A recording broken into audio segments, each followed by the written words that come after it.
Hello, this is Monica Louie from our debtfreefamily.com, and today I'm excited to bring you Alex and Megan Barker, who are here to share about their debt-free journey. So welcome, Alex and Megan. Thank you so much for being here. Thanks. Yeah, we're happy to be here. Thanks, Monica. We're excited. So why don't you start off by telling us a little bit about yourselves? Go ahead. I'm a stay-at-home mom. I have two kids, and We have two kids. we have two kids. I'm a part of that too. I just stay home and take care of them. No, Uh, don't say that. but yeah, I don't know, my husband's a pharmacist. Want to Yeah, expound on that a little bit? yeah. So I'm a recent graduate. I graduated in 2012. I did a residency for a year, and now I've been working for about a year and a half as a pharmacist. Um, and we really got on the debt train, paying off our debt, probably about 2011, maybe.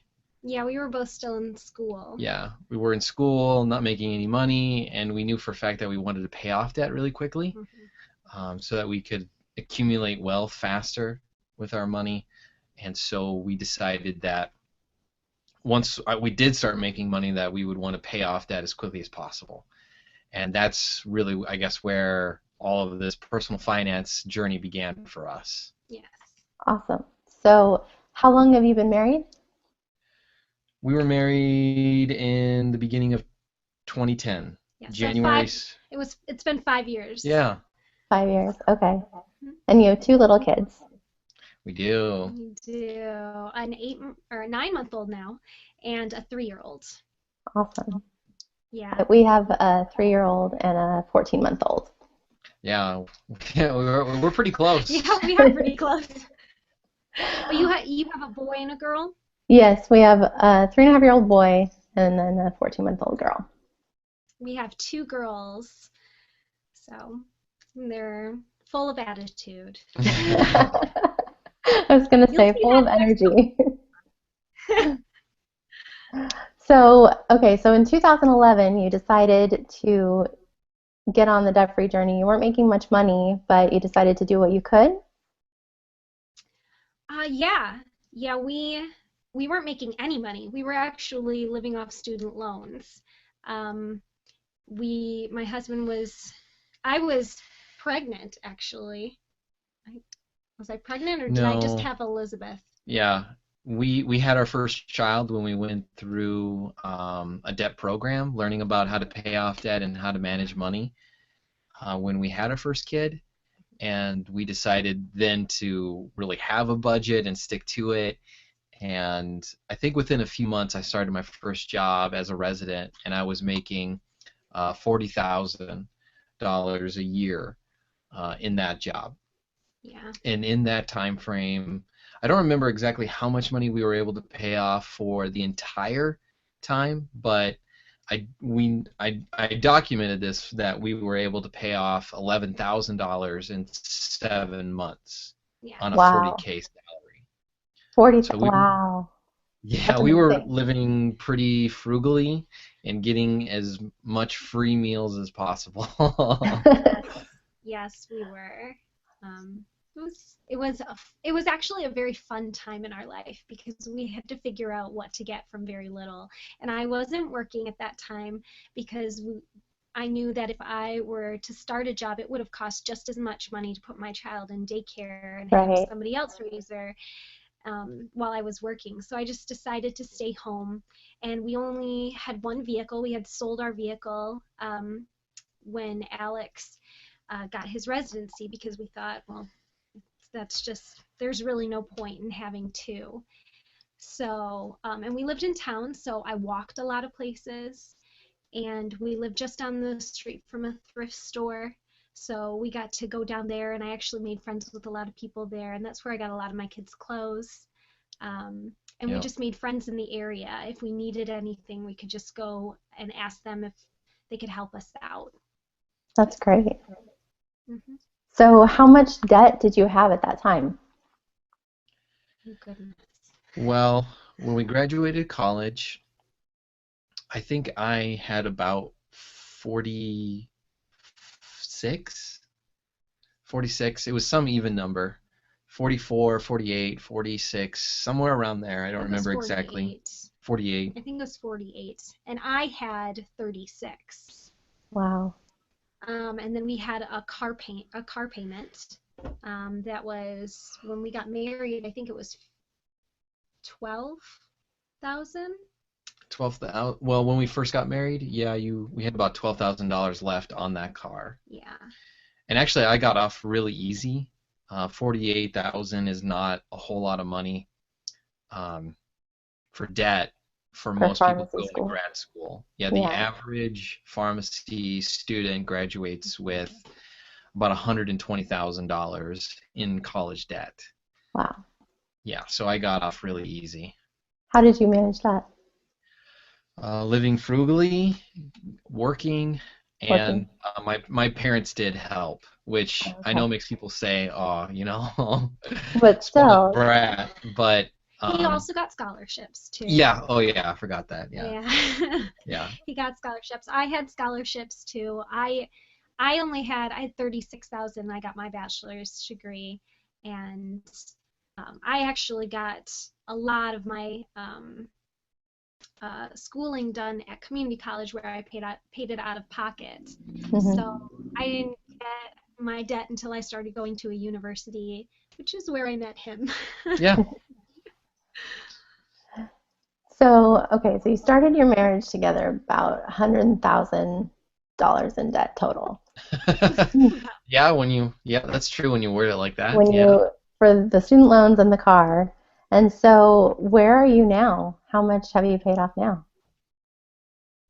Well, we actually have more now because we bought a house Oh, okay. um, Yeah. in that time frame. But I mean, in comparison, we've actually paid off roughly 60,000 Wow. Okay. total. And that's, I mean, we did accumulate some more debt because we did buy our home, Mm-hmm. um, and we did have to get another vehicle. And and to fix this house up, we had to put some money into it also. But when we added that on, we actually took more and more off as we went along. So we actually probably paid off. Our house was 60,000, so Yep. we And could then have. we probably should go over the numbers. Yeah, okay, Um, let's do that. so our house was 60,000, which was a steal. We do live in a very rural area, so houses are a lot cheaper. But this one was especially cheap. We put another 10,000, No, it's 15. 15,000 15,000. on the house for renovation. We bought a car recently. That's 14,000. No, we put No, 4,000 on it, so it's actually only 10,000. so $10,000 for a relatively new car. So that's new debt that we accrued. Hmm. In the year and a half that I've worked at my new job, we've I think we've paid off. What did we say? This is really hard to calculate, by the way, if you're not tracking. Yeah, if you're not tracking, it was roughly 60,000 on top of whatever we were paying on the minimum payments. Within the past 2.5 Wow. years, we've paid 60,000 on top of everything else. And he, of course, was working. He just got his new job where he was actually making a decent income um, in the past year and a half. So our first year of paying off debt was really, really difficult for us. Because we weren't really making any money. We used a lot of our tax return to pay off debt, and we're still doing that. We just got Yeah, our tax return back, and it all just went to my debt. yeah, Yeah, So that's what yeah. we did too. Yeah, yeah. So $4,000 went to just straight debt. hmm Yeah, so I was at 36,000 for my student loans. I'm down now to 28,000 on my student loans. And our goal for this year is to actually pay off my student loans by the end of the year. So another $28,000 on top of the minimum payments due for all of our other For debts. everything else. That's Mhm. great. That's a really great goal. Yeah. So, so now Alex, you're working as a pharmacist, Hmm. and so your income has increased. Significantly, yeah, from being a resident, yeah. I try to be really transparent about my income because I have a website about getting into pharmacy school and being a pharmacist. And right now I make just a little bit over $118,000 a year, which Nice. is pretty insane for a new graduate to make out of college. But pharmacists do get paid very, very well.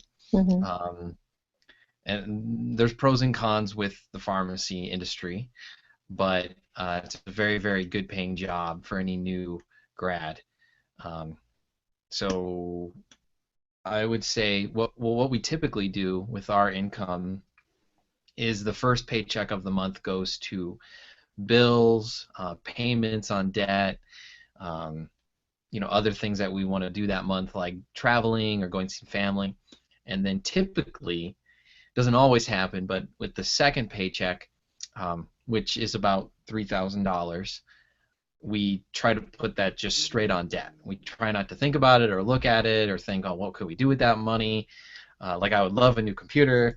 Uh, we just say, okay, let's just put it on debt and see what we can do, what we can kill this year. That's great. Yeah. That's a great strategy. Yeah. So have you done In anything the winter else? months, Oh, the I'm sorry, go ahead. first paycheck, most are because of heating, because we live up in the Upper Peninsula. It's so cold around here. Our heating bill is so high because our house is a house. Yeah. So it is in the winter, the bills are much higher than in the summer. But during the summer, a lot of the times we can take extra money from that first paycheck and put it towards debt also. Yeah. Oh, So good. I'm looking forward to that. Great. And just to let other people, you guys know who are watching, I do make money online with my business, and a part of that goes to my debt as well. We may have a guest. Okay. So, so you have a side business that where you earn some extra money. Yeah, yeah. So, and that money's not consistent at this point, but I typically make anywhere from $2,000 to $3,000 a month from my online businesses. Sometimes more, sometimes less. And I try lately. What I've been trying to do is put just $500 on debt from my business. I don't like doing it because I like just reinvesting it back into the business, Hmm. but um, we want to get rid of our debt as quickly as possible. Right. That's great though. So do you have any other money saving tips to share? Yeah, you know what? I saw that question and I thought to myself, um, you can always try to save more money. You can always try to penny pinch and get coupons and do things like that.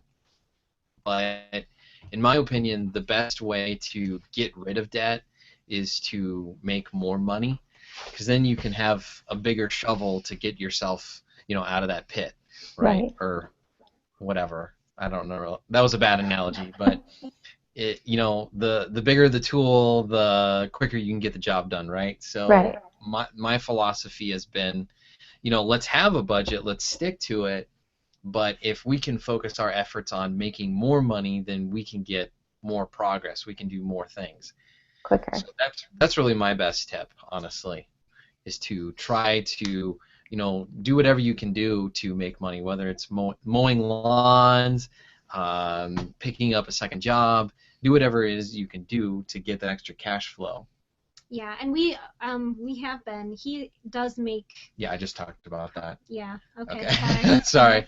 Anyways, No, it's okay. and then I actually am starting my own job at home. I'm going to be doing a stay-at-home. I'm going to be doing work on the computer. I'm going to be narrating audiobooks.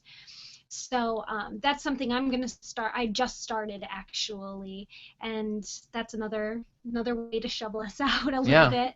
But I think my biggest tip is to try and save money as much as possible. Like we just had a Kmart go out of business up here, and I shopped there the whole entire month that they were closing, and just couponing.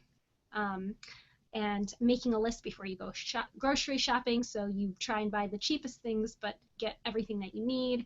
We have envelopes where we only put a certain amount of money in each, and sometimes it shocks people up here that I only put $300 in my grocery fund, but we make it through to the very end on just $300 with 4 people in our house.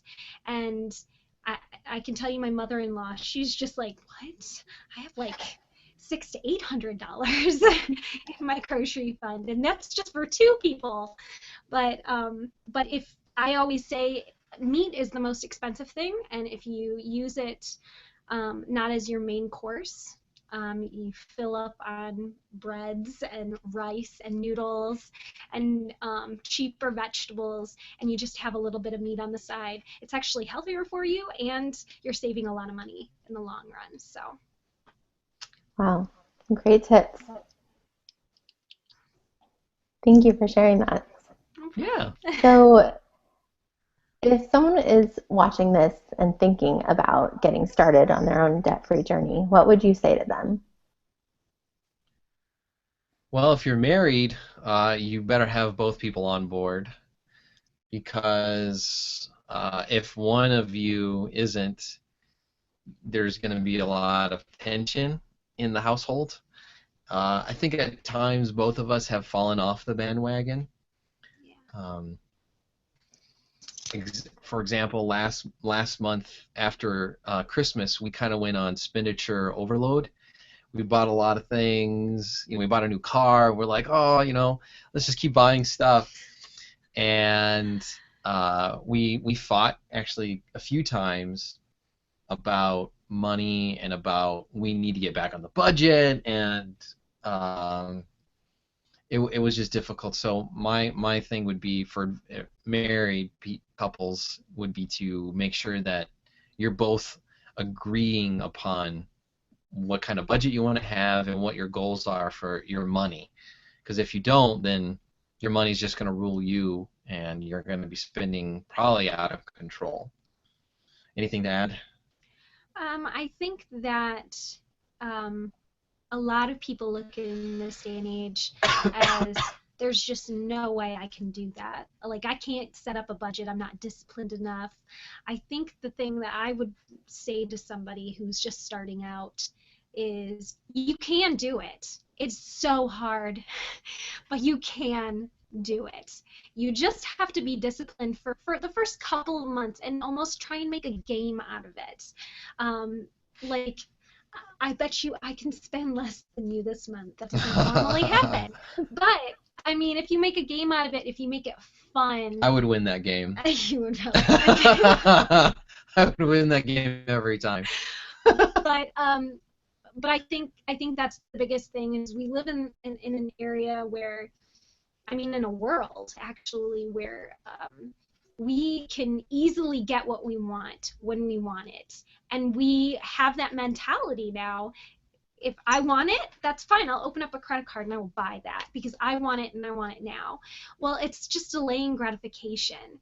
I mean, how much more fun is it going to be to play on an Xbox or a PlayStation 4 when you know that you don't have that credit card debt hanging over you, or you don't have all that debt just hanging over you that's gaining interest and paying more, and it's so much more gratifying to know that if you go in and you just pay with what you have, you don't have to worry about that anymore. You don't have to worry about paying off the big guy in the corner every single month. So as long as you stick to your guns and make it fun, know that there's an end in sight, and just delay your gratification for just a little bit, you can do it. Anybody can do it.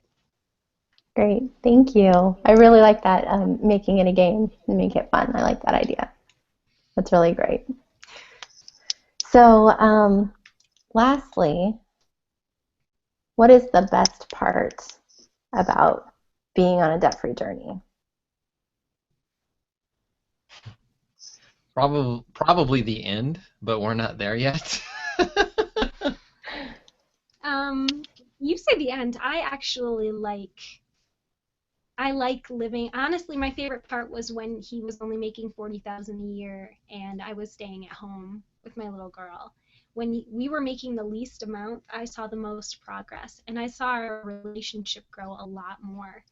And it was wonderful because we knew how to make each other happy without buying things or going and doing things. Those were the sweetest moments when we could just get together on the floor and play a game, um, and play with our little girl and just dance with her. You know, those were the times that they're priceless. They're memories that will last forever.